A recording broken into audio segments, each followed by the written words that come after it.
welcome to the real Mr.Beer, Mr. Beer's own channel. We're here to provide home brewing guidance and tips, equipping you with all sorts of beer knowledge. My name is Tim Falk. I'm the customer service manager here at Mr. Beer.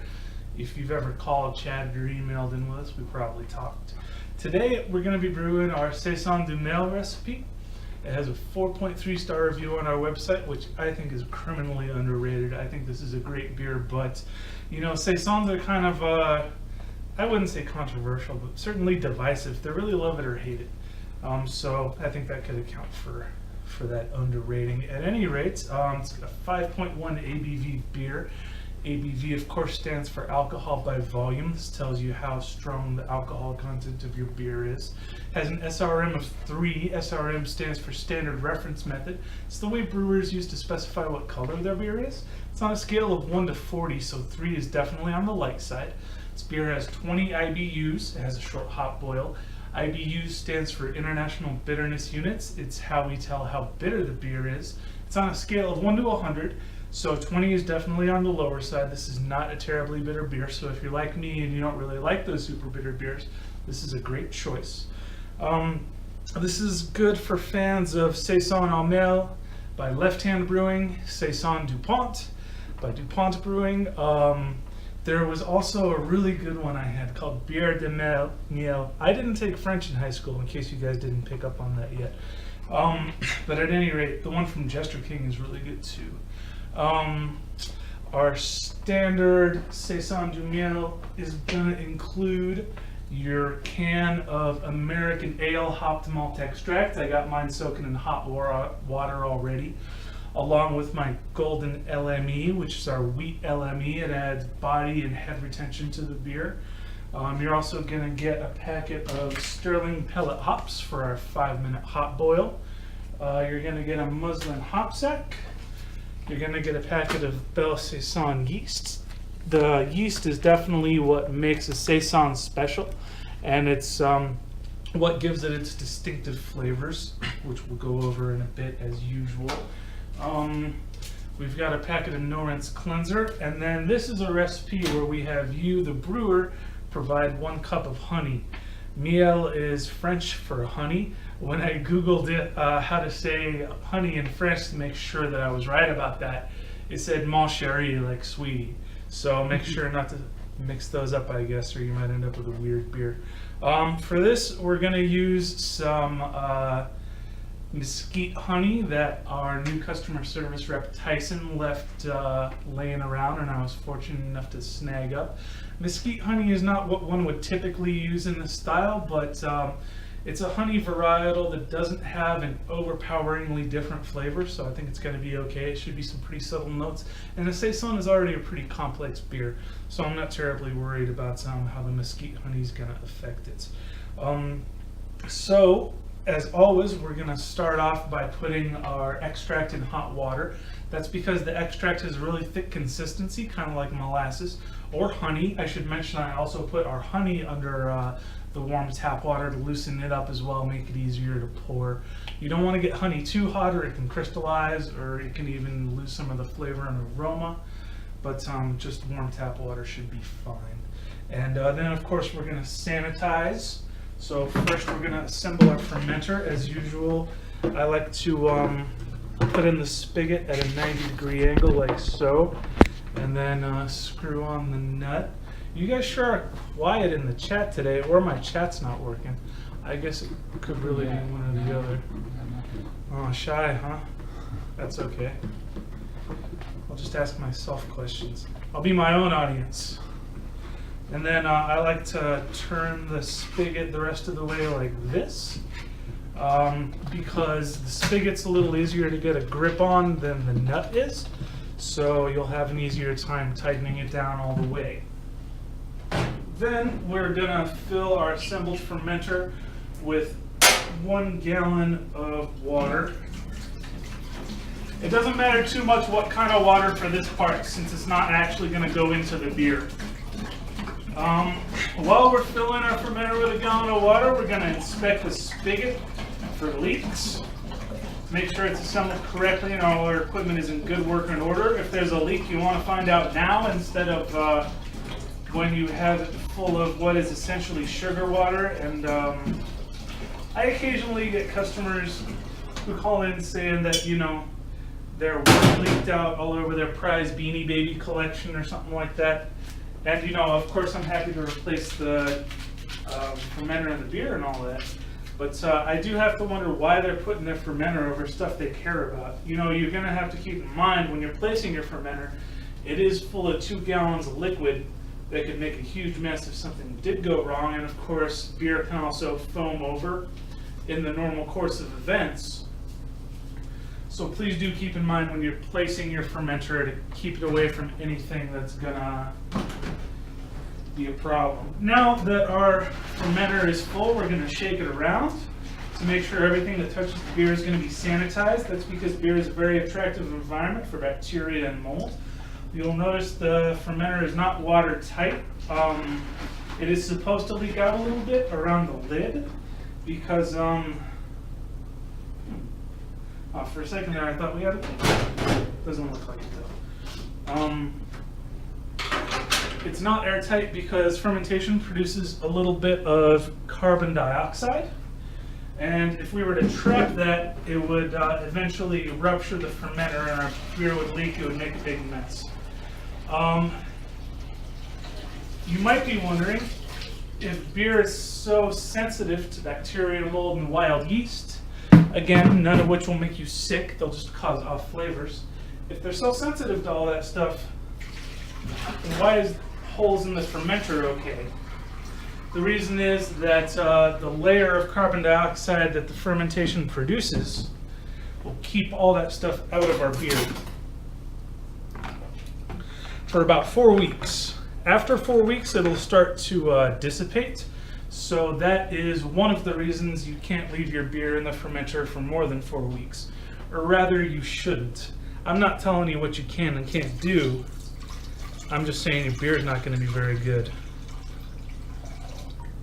If left in the fermenter for more than 4 weeks, it will develop off flavors. Now, since we're doing a hot boil, we're going to go ahead and add our liquid malt extract, or LME, to our water before we bring it to a boil. Now remember, if it's the hopped malt extract, that is the stuff that came in the can, we're not going to boil it. That's because that extract has already had the hot boil done. So if you boiled it further, it would develop a grassy off flavor. A lot of things we're doing today are going to be to avoid off flavors developing down the road. Now the reason there needs to be malt extract in with the hot boil is because the hop oils that contribute the aroma that we're boiling for need the malt particles to kind of stick to. If you just boiled in water, you wouldn't get the aroma and you could actually develop off flavors again. So this is one of the times where we're going to add an ingredient before heating.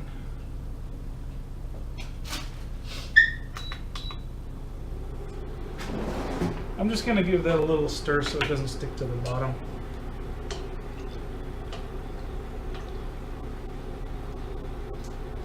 Splashed a little bit there. While that's coming to a boil, I'm going to take my ½ ounce of sterling hops and I am going to cut it open and put it in this muslin hop sack. Now you don't have to use a hop sack. You can put your hops in naked if you want. I'm just going to demonstrate for you guys though. If you were to put your hops in without a hop sack, they would just settle out to the bottom with the rest of the trub, or sediments.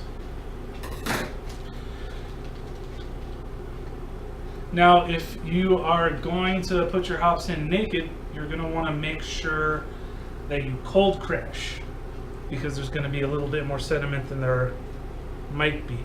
Now, cold crashing refers to putting your whole fermenter in the fridge for 24 to 48 hours right before you bottle. That makes all that sediment settle to the bottom and become compact, so you end up with as little as possible in your bottles. It also helps clarify your beer.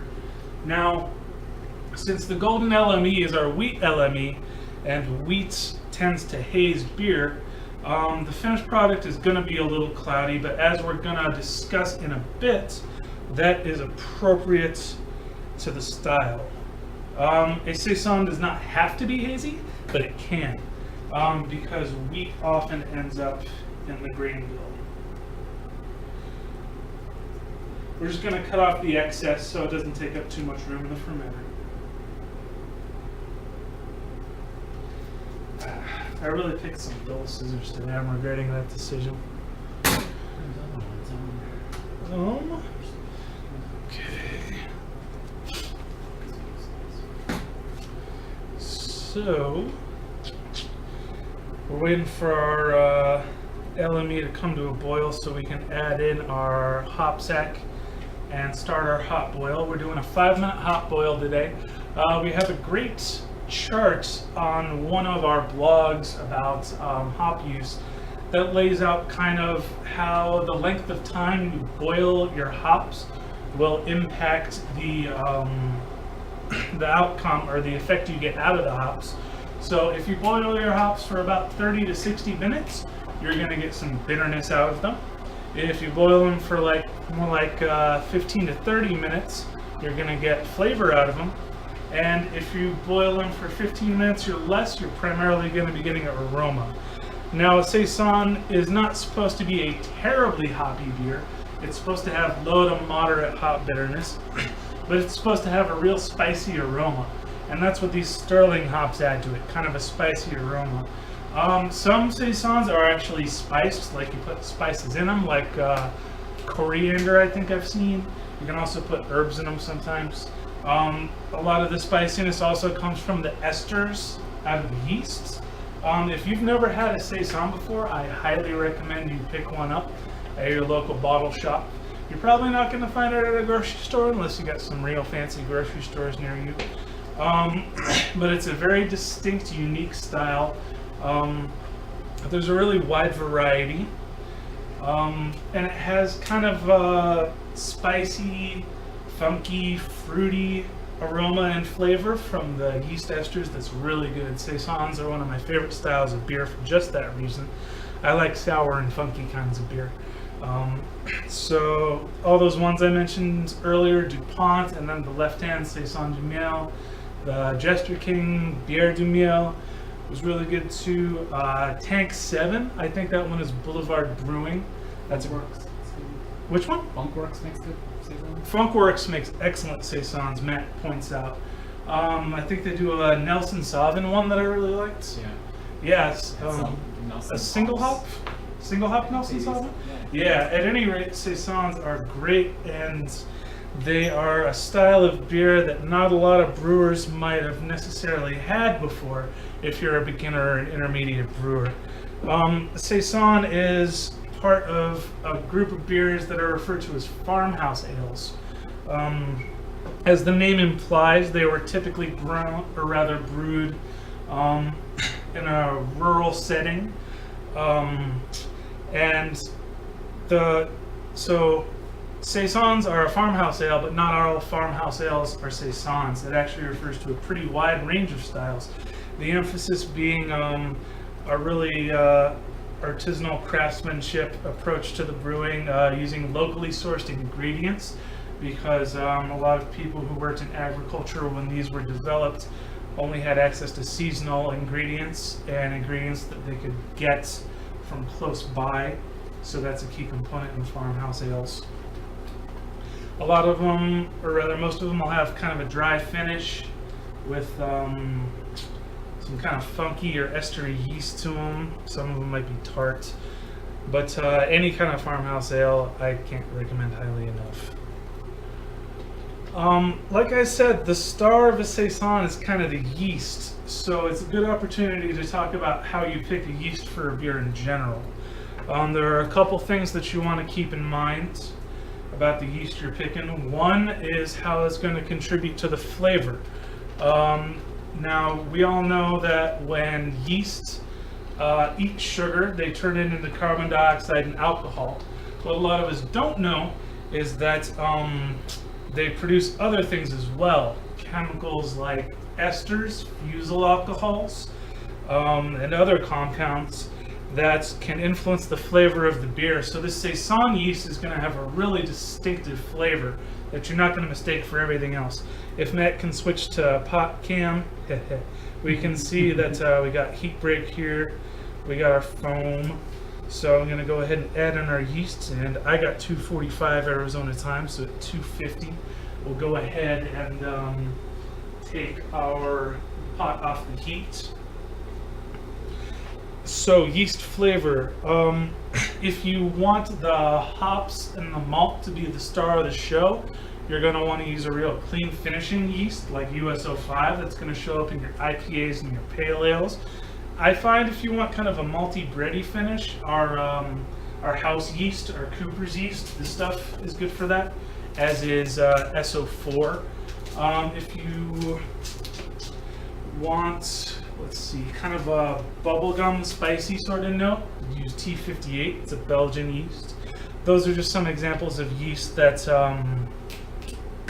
will contribute to flavor. The next thing you're going to want to consider is attenuation.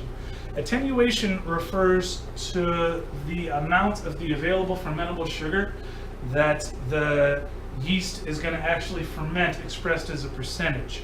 So that means if you Google a yeast and it says it's going to have 78% attenuation, that means you can expect it to consume about 78% of the fermentable sugar available to it, and then the rest will remain as what makes up your finishing gravity. That's why your beers don't read out at 000, because there are still sugars in them. So if you want a beer with a sweeter finish, you're going to want to use a low attenuator like S33 is a great example. That's a super low attenuator. I use it in ciders that I want to have a sweet finish, or fruit beers where I want to retain some of the fermentables from the fruit. If you want a real dry finish, you're going to want to use something like a Saison yeast. Saisons are very dry. Wheat beers are very dry, so wheat yeast will give you a dry finish. SO5 gives you a dryish finish. The next thing you're going to want to consider is flocculation. Flocculation refers to the stage of fermentation where the yeast kind of group together, they clump together, and then they drop out of the beer, clarifying it. So that primarily affects appearance and body and mouthfeel more than it affects flavor. If you get a low flocculating yeast, that means it's going to leave a bunch of suspended yeast in the beer like a wheat yeast. If you have a high flocculating yeast, that means it's all going to clump together and drop out. You're going to have a real clear beer. This yeast that we're using, I actually looked up. It's going to be a low flocculator, which is a good choice for our wheat malt, but it's going to be a real high attenuator and give us that dry finish that we want with our Saison. So flocculation is very important. The third consideration you're going to want to make is liquid versus dry yeast. For the time being, we only carry dry yeast primarily because it's most easy to ship. The thing about liquid yeast is it's really sensitive to temperature. If you freeze it, it'll die, and if you make it too hot, it'll die. It's got to stay right in that cool zone. So, and the other thing is, dry yeast has a longer shelf life, but I would say that liquid yeast, you typically have a little bit more variety.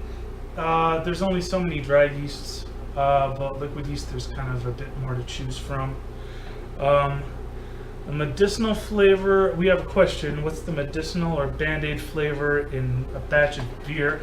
That typically results from having some chlorine in the water you use, if you use tap water especially. It comes from chemicals called chlorophenol. What was I going to say? Yeast interacts with chlorine in such a way that it gives it that plasticky medicinal taste. So I would look first at the water you're using, DEF brewer. We're almost done with our hot boil here.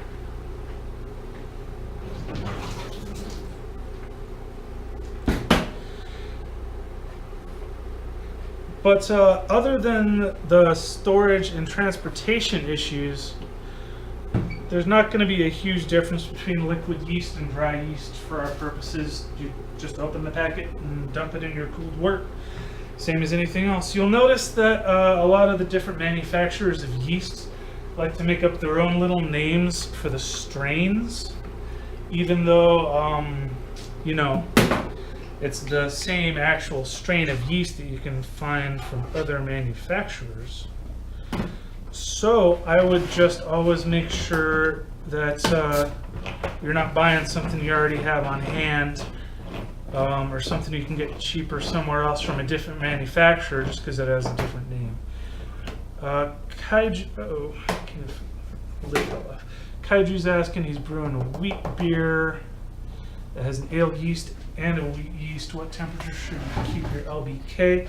My rule of thumb for wheat yeast is that the warmer end of the temperature spectrum is going to get you those banana type esters, and the lower end of the temperature spectrum is going to get you more of those clovey phenols. So if you like your wheat beers to have more banana notes, ferment warmer. If you like your wheat beers to have more clove notes, ferment cooler. Too hot for the ale yeast. Well, which ale yeast is it? Because, you know, if it's one like US-05, that can tolerate fairly high temperatures without too many problems in my experience. But if you're using the Mr.Beer yeast, that's a little less tolerant, and you might get some acetaldehyde. At any rate, 68 to 70 should be just fine for both of them. I can't picture why you would have any problems at that temperature. Whoa. I'm used to using a bigger pot, so I always start stirring really vigorously. I gotta break that habit. And then we're adding in our mesquite honey. For a Saison, I like to ferment a bit warmer. That's good. Anyway. Okay. For Saisons, I like to ferment a bit warmer. For this yeast, you can go, we recommend 68 to 86. I looked up the manufacturer, and they actually are saying up to 95, but I also read some other people saying they got some unpleasant kind of off flavors going that warm. But at any rate, you're kind of going to miss out on a lot of what makes a Saison if you ferment too cool, because it's not going to produce those kind of funky, spicy, fruity esters that we're going for here. So we're going to put our sanitized funnel on there. Almost forgot my tongs.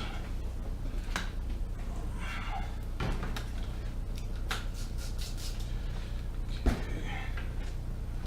We're going to fill up our fermenter with a gallon of cold water.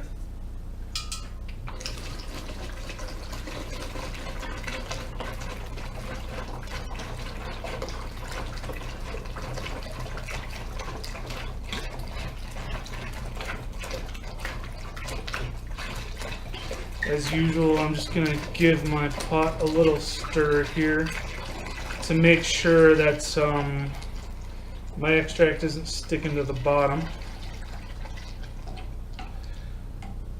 Going to take out my foam for a second and add in or transfer over my hop stack. Ooh, a little splashback. Then I'm going to pour in my pot of the extract and hot water mix. So we did a 5-minute hot boil with sterling hops in.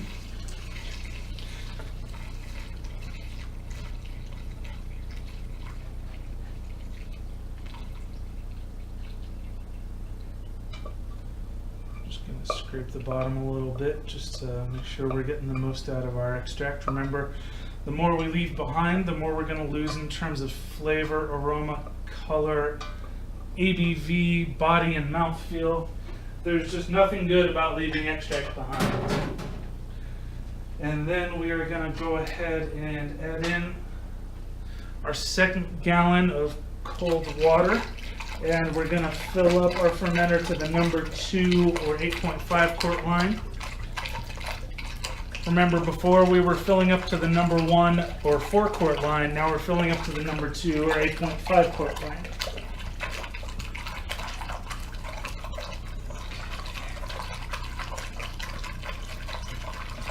Now remember, you're going to want to use filtered water. The rule of thumb really is that any water that's good to drink is going to make good beer, but distilled water completely lacks any minerals, as does reverse osmosis water. Now, yeast need minerals to live just like us. They also need oxygen to live just like us, which is why I am whisking my wort real quick. This is called aerating. Now, this mix is called wort before it ferments. After it ferments, it'll be beer, of course. Okay. Side. Now I'm gonna pitch my yeast. Pitching just means adding it to the fermenter.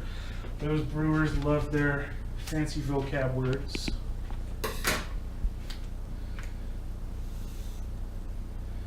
All right, there's no need to stir in your yeast once you pitch it.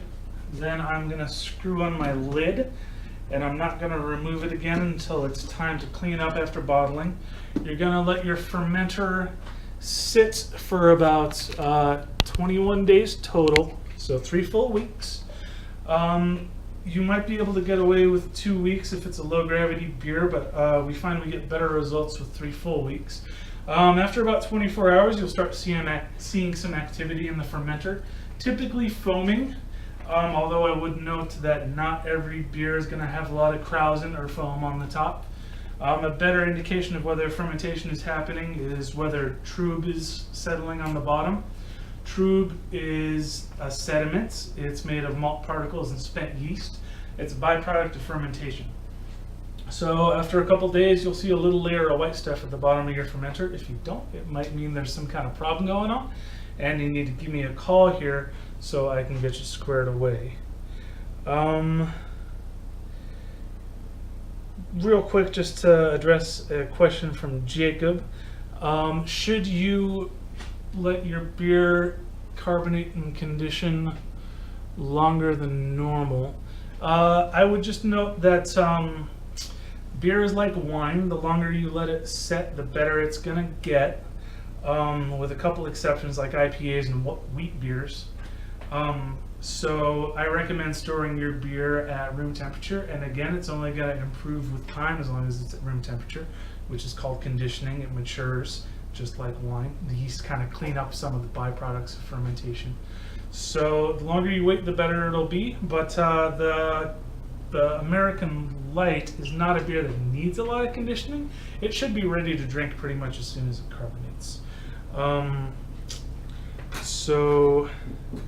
Yeah, the Kaiju points out that the wild wheat says to add both yeasts, so it's the Cooper's yeast. I totally forgot about that.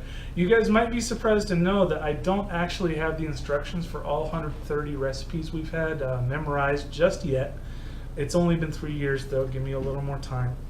But at any rate, in that case, if it was the Cooper's yeast, then 68 to 70 is perfect, and I wouldn't mess with it. Let's talk about Saisons though. Saison is a pale, refreshing, highly attenuated, which means it's not going to have much residual sugar, moderately bitter, moderate strength Belgian ale with a very dry finish. It's highly carbonated and effervescent.